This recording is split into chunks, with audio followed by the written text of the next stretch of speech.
Basalenkundleni abadule kuqala kwaMashu. Amaphoyisa adule abulala abasolwa ababili elokishini lakwaMashu ngokusa kwanamhlanje ekuseni. Kuthiwa ithimba lamaphoyisa belilandela umkhondo wabasolwa ngezenzo zokuphanga kuhlonyiwe. Uphenyo lwaholela esigcemeni sokwaBhim lapha afike khona bengelelwa ngenhlamvu abasolwa abebe komunye umuzi khona kule ndawo.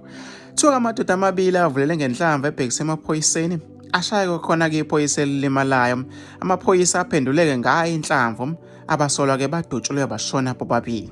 Kuthiwa iphoyisa elilimele lesesimeni esigculisayo. Mina ngizofisa ukuthi ngizuvula lakho nombono ukuthi wena cabangani ngalolu daba. Hlanga lapha ku-comment section ungakhohlwa ukucinzela usubscribe uzokwazi ukuthola zonke izinto esiyipostayo kuyona le channel. Sesibuye soposta izindaba ezenzakalayo ezweni sikubekele zona zinjengoba zinjalo. Kwakho nje ukuthi ucinzele usubscribe uzokwazi phela ukuthi uyitholele zonke izindaba esiyipostayo kuyona le channel. Mina igama lami ngumsizi phansi eJosini kwaMhlaba uyalingana.